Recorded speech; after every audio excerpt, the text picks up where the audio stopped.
सूत जी महाराज संतों को बता रहे हैं कि पापी से पापी प्राणी भी यदि भागवत की शरण में आ जाता है और भागवत की शरण में आकर शरणागति हो जाता है, परमात्मा के चरणों में शरणागत हो जाता है, तो उसके पाप नष्ट हो जाते हैं। जैसे आप पतली लकड़ी जल अग्नि में डालो, पतली लकड़ी अग्नि में डालो तो जल करके राख बनेगी, और यदि मोटी लकड़ी भी यदि आप अग्नि में रखो तो जल करके राख बनेगी। अग्नि ये विचार नहीं करती कि ये पतली है इसलिए इसे राख बना दूं, या मोटी है लकड़ी तो इसे राख बना दूं।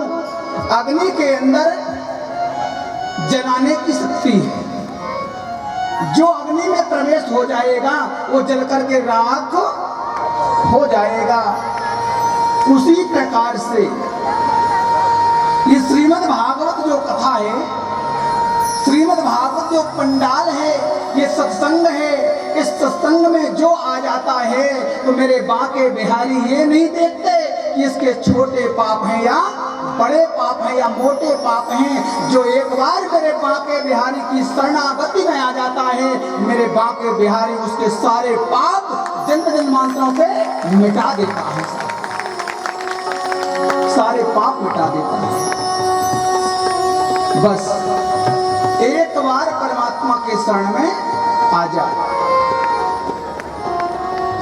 मेरे बांके बिहारी की शरण में आ जा, सत्संग में आ जा, और जो सत्संग में आएंगे तो मेरे बांके बिहारी सारे पाप भूल जाएगा, सारे बुरे कर्म भूल जाएगा, और वो अच्छे कर्म आपको याद आएंगे, और वो अच्छे कर्म आपके जो हैं वो बांके बिहारी सारे पापों को नष्ट कर देगा क्षण मात्र में।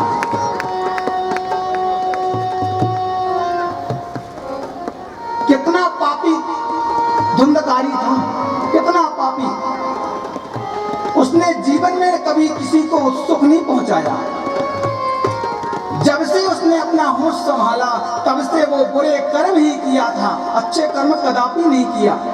लेकिन एक बार भागवत कथा में आकर के 7 दिन संलग्न होकर के नियम से उसने कथा को श्रवण किया, तो मेरे बांके बिहारी ने उसे विमान भेज दिया, और उस विमान में बैठ करके बैकुंठ धाम को चला गया।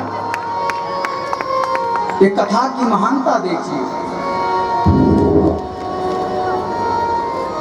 ये कलयुग की सर्वश्रेष्ठ यदि कहा जाए, मेरे बांके बिहारी के चरणों में जो आ जाता है तो मेरे बांके बिहारी सारे पापों को नष्ट कर देता है।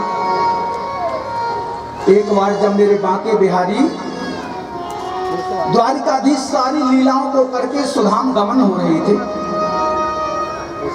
मेरे बांके बिहारी मेरे द्वारिकाधीश मेरे गोपाल जा रहे थे लीला को समापन करके। उसी वक्त उद्धव जी ने पूछ लिया था कि हे भगवान, हे द्वारिकाधीश, हे मेरे प्रभु, आप जाएंगे और आपके जाते से ही कलिकाल प्रारंभ हो जाएगा, और जब कलिकाल प्रारंभ हो जाएगा तो कलयुग का प्रभाव ज्यादा हो जाएगा, लोग पाप ज्यादा करेंगे और पुण्य कम करेंगे। पुण्य थोड़ा करेंगे, बताएंगे ज्यादा, और पुण्य एक बार करेंगे और गाएंगे 1000 बार। इसलिए प्रभु आप जा रहे हैं, आपके जाने के बाद तो कलिकाल आ जाएगा, घोर कलयुग आ जाएगा, और जब घोर कलयुग आएगा तो प्राणियों को ऐसा कोई स्थान कहां बचेगा जहां उसे शांति मिले। तो मेरे बांके बिहारी मेरे द्वारिकाधीश ने कहा था कि हे ईधो सुनिए, मैं कहीं जा नहीं रहा।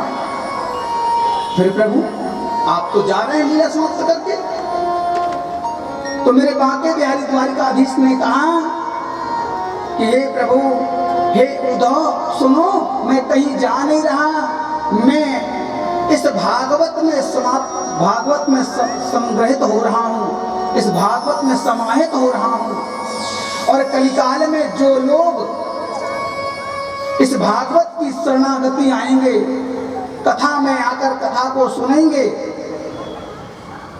उसे सारे पापों से छुटकारा मिल जाएगा और उसे मेरे चरणों का दास बनेगा और मेरे वैकुंठ धाम की प्राप्ति होगी।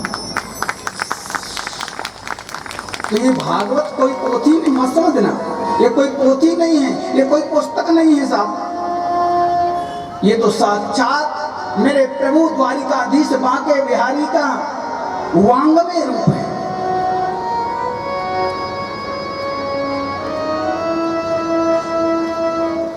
सूत जी महाराज सभी संतों के साथ बैठे हैं और सभी संतों के साथ बैठ करके आज संतों ने प्रार्थना किया है, सूत जी महाराज